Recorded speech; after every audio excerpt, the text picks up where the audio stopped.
Hello, friends. Welcome to the Merry Corncrakes. I am Nathan Hood, and today we're going to be talking about one of the latest stories in the most recent edition of the Corncrake magazine. Corncrake magazine exists to celebrate English literature, both classical great texts from the past and supporting current writers, independent writers online and in Britain and around the world.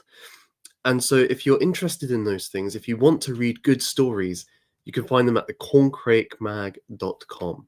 Corncrakemag.com. So the story that we're looking at today is The Perilous Bridge. This is the cover story for the March edition of the Corncrake, and I am its author. I'm very delighted to say. And so I thought I would talk a little bit about the themes and influences in this story. But before we get into it, if you haven't already read the story, go away from this and either read it or you can listen to the audio reading that I did in the previous episode of the Merry Corncrakes and then come back to this because it's going to be major spoilers for that story. And also because I think there's something to be said about you can talk about a story, you can analyze it, you can rationally dissect it, but actually what it conveys in a literary form through the power of feeling, through the power of imagination, can communicate things at a much deeper level than can rational argumentation and explanation. And so while there is benefit to this stream, actually the story itself is far more powerful for conveying the things I'm going to be talking about just now. But with that said, let us get into The Perilous Bridge. And the first thing to say is its setting, because the action takes place on a bridge, a kind of wooden bridge that spans into a loch where we can't see the end point of it. But by the end of the tale, our hero, Drustin, is able to get to the Isle of Glass, the Garden of Apples. So this must be where the bridge leads. And this was very much inspired when I was reading a book by the historian Geoffrey Ashe on the history of Glastonbury. This is a fantastic wee book. It goes into the development of the site, the range of sources which comment on it, its connection to King Arthur, its development in Christian circles as an abbey, and a real focal point for British Christianity from the Roman times onwards, and tries to lay out some of the history of that. What he says is that in the very early Celtic period, there is evidence that in the lake, which was there at one time, that there would have been a kind of a fort in an island, and that there would have been a wooden causeway of some kind leading to the island. And this was very heavily defensible position, very strong position, but nonetheless it was conquered by the Belgae people when they invaded and became the main Celts in Britain. But before that point, and we're talking, BC, I can't remember the exact dates, but very early Celtic Britons living in an island fort at Glastonbury. So that was part of the inspiration. The other for the location was actually with the bridge was in Newcastle, where I visit quite often.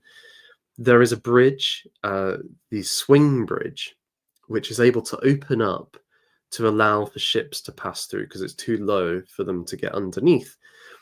And the supports for this are on very broken wooden boards that you can see going out, like jetties going out into the River Tyne, Newcastle upon Tyne.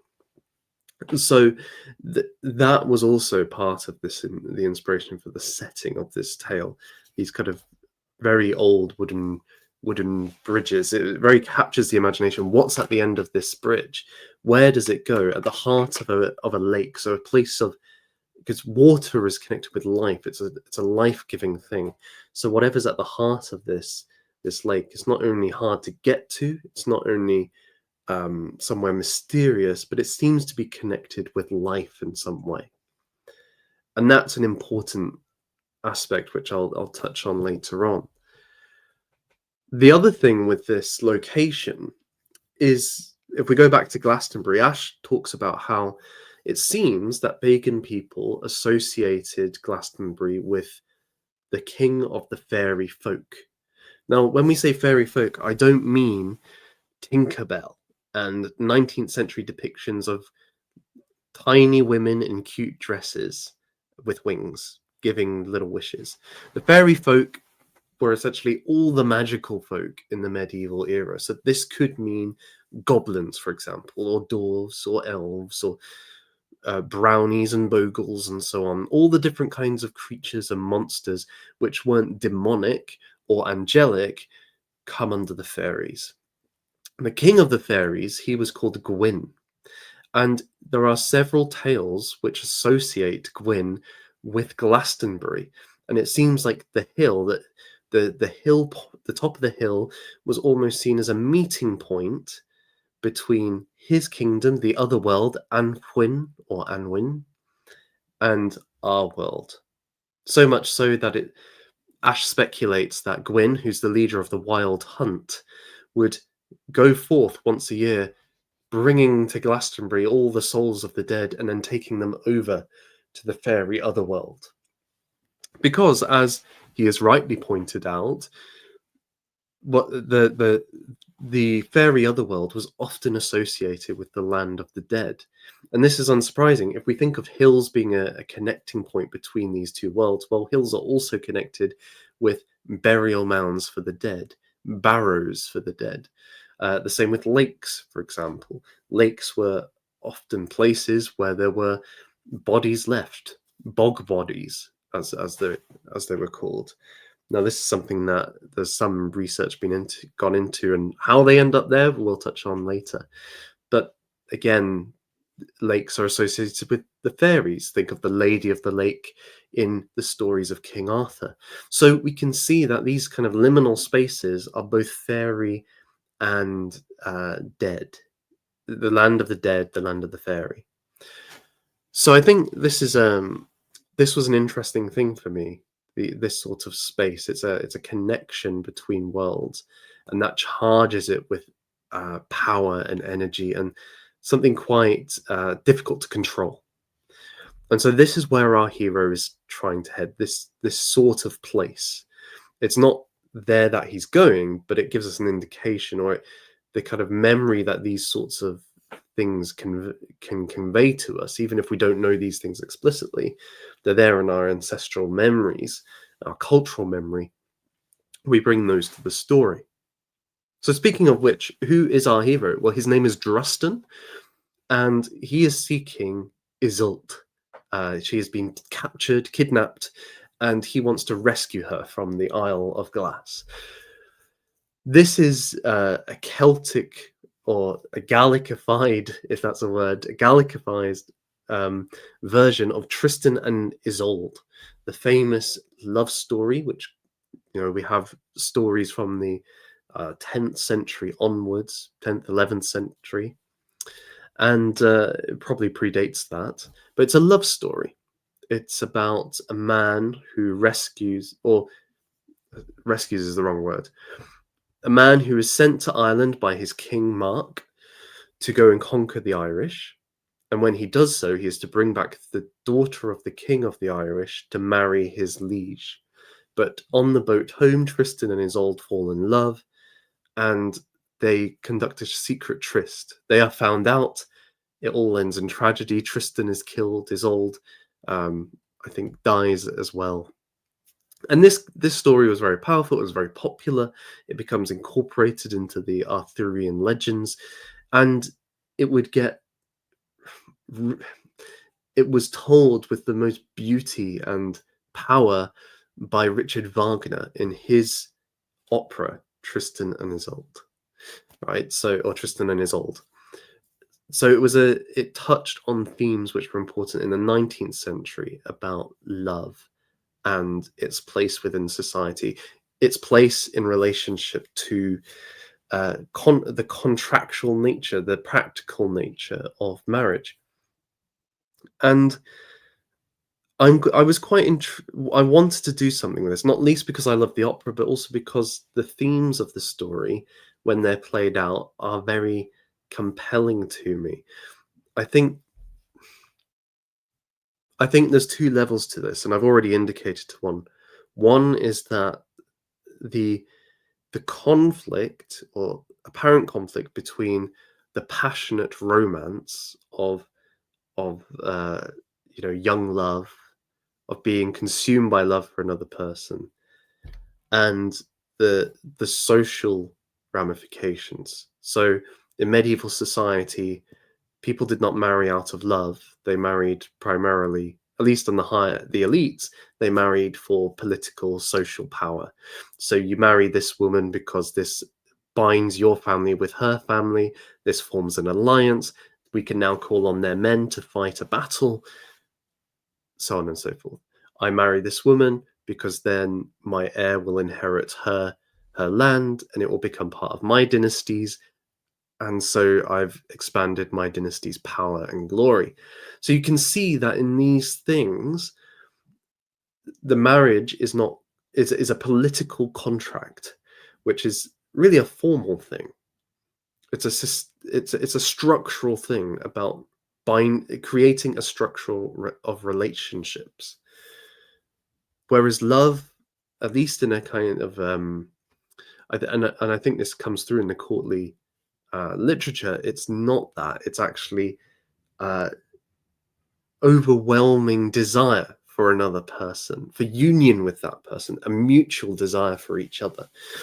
And those don't necessarily sit together. Indeed, the whole tradition of courtly love explored the fact that a woman of high importance, a lady, a queen, may be bound to the greatest of kings. Guinevere is married to Arthur, Isolde to Mark, Lord of Cornwall, Duke of Cornwall, but they do not love their husbands, and actually they can only find love in another man, Lancelot and Tristan, respectively. And so, is that love? Thus, how does that sit within there? It's in tension with the social political order, and does that question the social political order? People like Wagner would push this further. The young Germans, as he was influenced by them, really saw marriage as a repressive and restrictive social thing. And later, communists like Wilhelm Reich would argue that marriage was actually the key tool of the bourgeoisie of oppressing people because it restrains or restricts the desires of the individual, the sexual desire of the individual. It punishes deviance from it.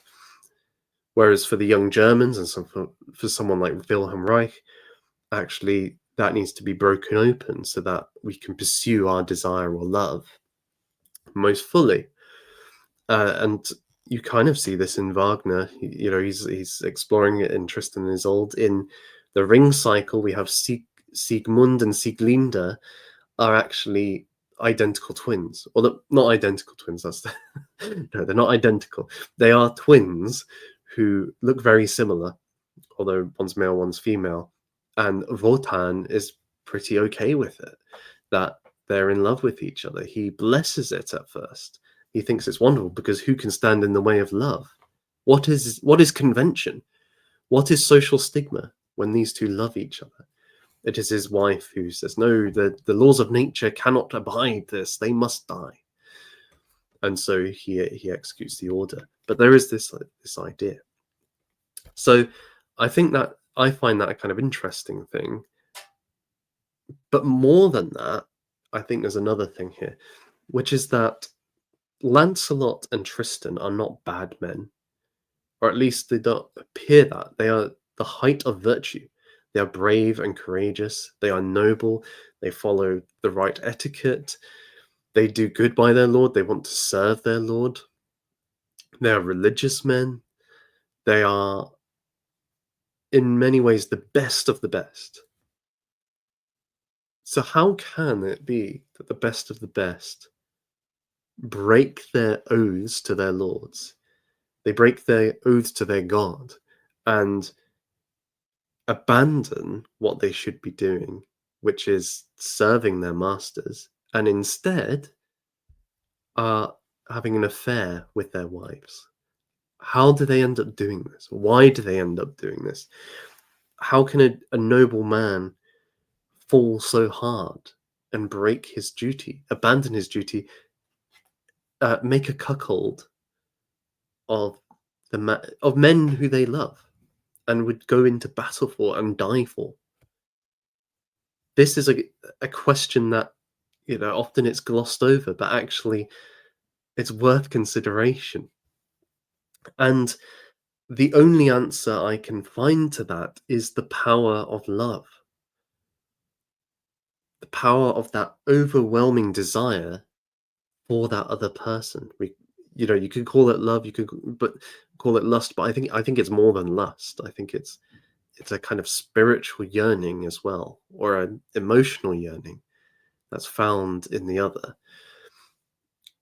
And so this story kind of explores that through the dialogue Drustan has with the gatekeeper, this very mysterious creature who is very much inspired by the creatures one might find in a medieval manuscript like the Book of Kells or a bestiary. He doesn't quite fit with anything that we know. He's a bit of a conglomeration of things. But to pass him, Drustan has to kind of justify why he should be let past, and he tries to essentially explain, yes, he's broken all of his oaths, yes, he's unworthy, but love was he had to do this because love is almost a self-justifying thing, which has which was the conclusion. The young Germans, the pre-Raphaelites seem to come to, and the thing is though, is it because it has this tension with the normal social order, with uh, that which sustains civilization, it becomes a destructive force. And this comes through in another part of the story, because I'm not just retelling the story of Tristan and Isolde, although there's large parts of that. It's integrated with other aspects or other motifs. So, for example, in this story, Drustan is going to rescue Isolde. And why is he doing this? Well, she has been traded or kidnapped by Klingsor, an evil wizard, and taken to the Isle of Glass to be sacrificed.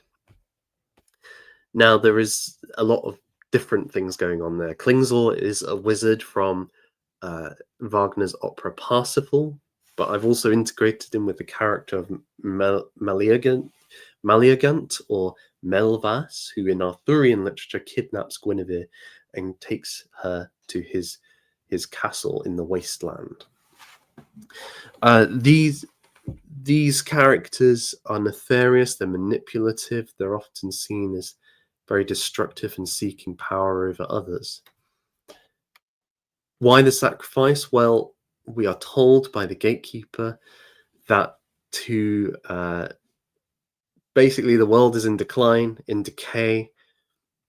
The boundaries between this world and others is breaking down, and other powers seek to dominate us. And the only way to restore it is to sacrifice a virgin from the Emerald Isle, from Hibernia, a virgin princess.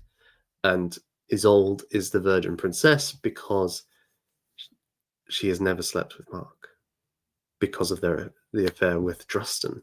So we have this one person who can be sacrificed.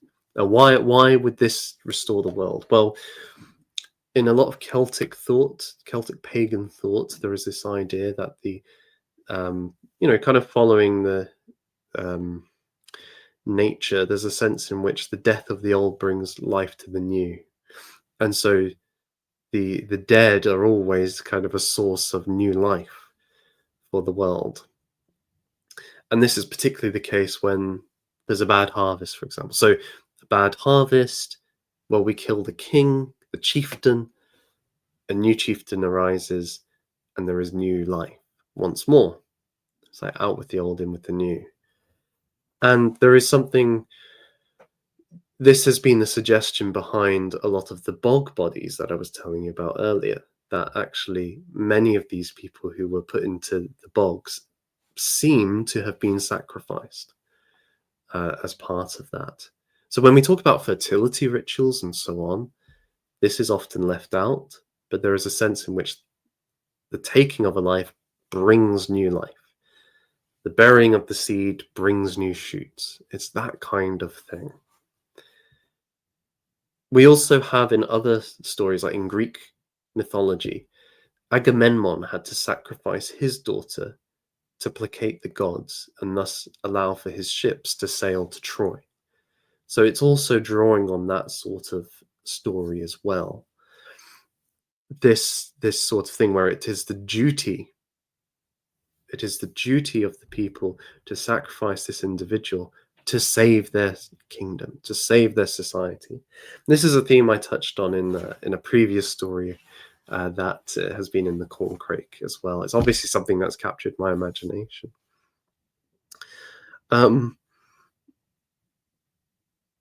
So Melvas seeks to renew the world, or our world at least, to save it from being invaded, to give new life, new um, prosperity and peace and so on, and stave off the decay, stave off the decline. There is a kind of catch here, though, right? Because take like stories like St. George and the Dragon. The people the king is forced to sacrifice his daughter to the dragon, and it's only because George comes and saves her from the dragon that she is saved. Otherwise, she would have been eaten. But it wouldn't have actually saved the people. Actually, they're giving away their future. The Virgin Princess symbolizes the future. She, within her womb, is the possibility of a new monarch, right? A new king coming forth. So by sacrificing her, you're sacrificing your own line, your own descendants, the future of your people. And so there might be a sense in which actually what Melvas is doing is counterproductive and isn't the solution. But be that as it may, and that's why it is particularly disturbing as an idea. Moreover, it put that to the side. Moreover, we're also exploring how this sits with somebody who's consumed by love for the person who's going to be sacrificed. So for Drustan, he hears all of this, the gatekeeper explains this all to him, and Drustan is still going to rescue her. Why? Because he loves her. And that love overrides all other priorities. He would let the world burn if he could save Isolde, because he cannot imagine living without Isolde. He can't imagine anything even comparatively close in value compared to having Isolde in his life. And so he would overcome life and death itself to save Isolde. His devotion is bordering, well, it's not just bordering, it is idolatrous, because that's the sort of thing a Christian would say about following God, at least would want to say, you would imagine. It's the sort of thing that we do when we're devoting ourselves to the highest reality. And it's not for no reason that Drustan twice says that he would not trade 10,000 worlds for Isolde, because that's exactly what many Christians in the 16th century said in their sermons, many preachers, that God is worth more than 10,000 worlds. So this all-consuming love, this courtly love, has an idolatrous aspect, and the paintings of the pre-Raphaelites, I think, convey this. They often place the woman in the place of the divine. There's one picture in particular. Let me see if I can find it. That I think does justice to this idea.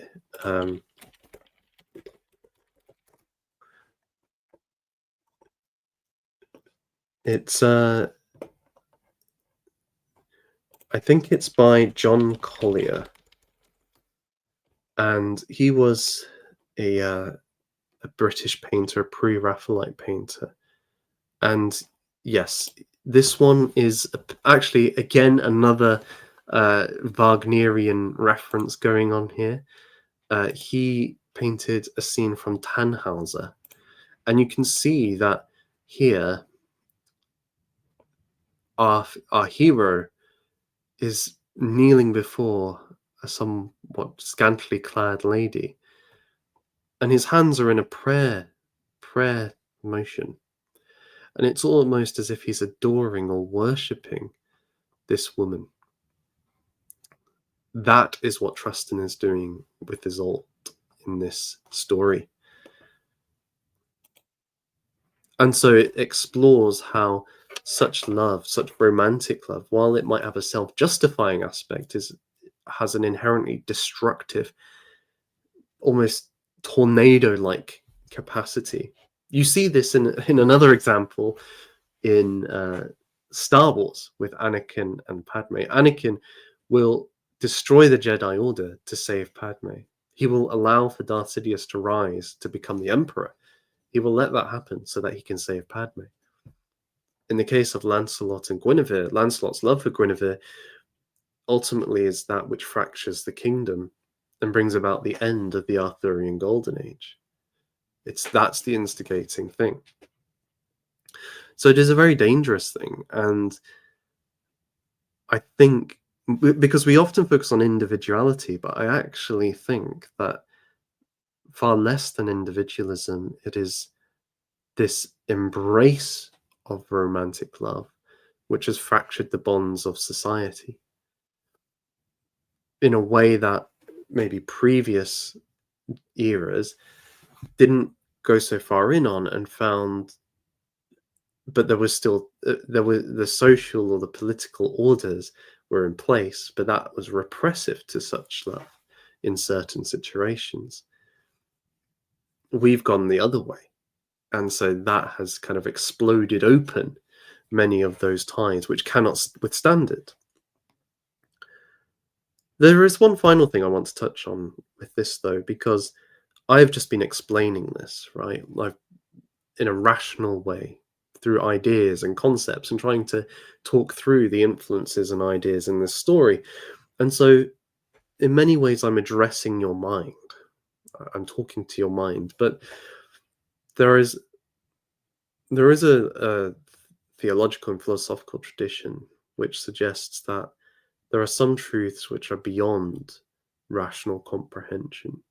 They just can't be communicated through reason and logic, and actually, it requires other means to convey the incomprehensible, the that which cannot be known by the finite mind can be conveyed to the heart, to the soul, and that through these we can understand in some sense or experience and feel the truths of the world, even if we can't express or articulate them particularly well. And this happens in this story. The gatekeeper hears all this, but it's not logical, right? To destroy your own kingdom, to destroy the world for the sake of one woman because you love her, this isn't rational. And it's certainly not a good strategy. And so just saying these things, just saying you love her, isn't convincing. But Druston has another approach. He sings. He sings a song of love. And this is met by the voice of Isolde over the waters. And there's this beautiful duet where they sing. And the gatekeeper finally gets it. He feels through the music their love. And I think music does have this power. For Wagner, it's grounded in the metaphysics of music, that actually in his view, or at that time his view was, when he wrote Tristan and Isolde, that whereas all the other arts explore the world of appearance, which is in some sense illusory, music deals with what's internal. the movements in pitch and rhythm are reflections or representations of the will, what we directly feel within ourselves. And so they in a way it gets to something more fundamental about reality, that which is more real, that which everything else is a manifestation of in some sense. So, but whether we buy that or not, music does seem to have this effect. And the piece that conveyed that love to me for the first time or was actually from Tristan and Isolde. It's on YouTube. It's a piece which has the singers Melchior and Flagstad, and they sing a duet from Tristan and Isolde, and it's the most beautiful thing, rising and falling like waterfalls and waves. They go in and out of each other, and it's just marvelous. And I'd encourage you to go and listen to it.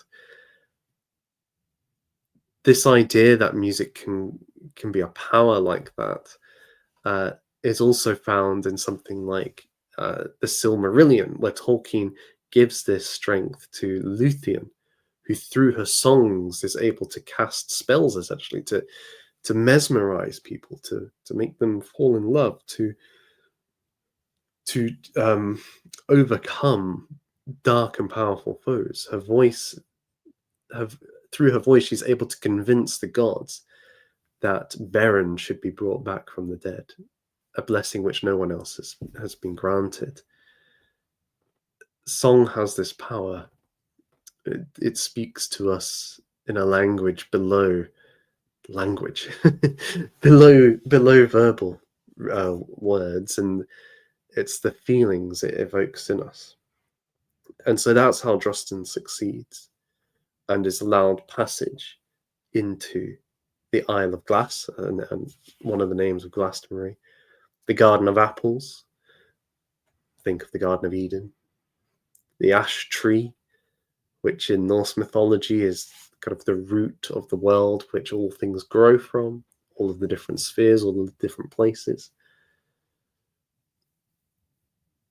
So you can see how all of these ideas have combined into this story.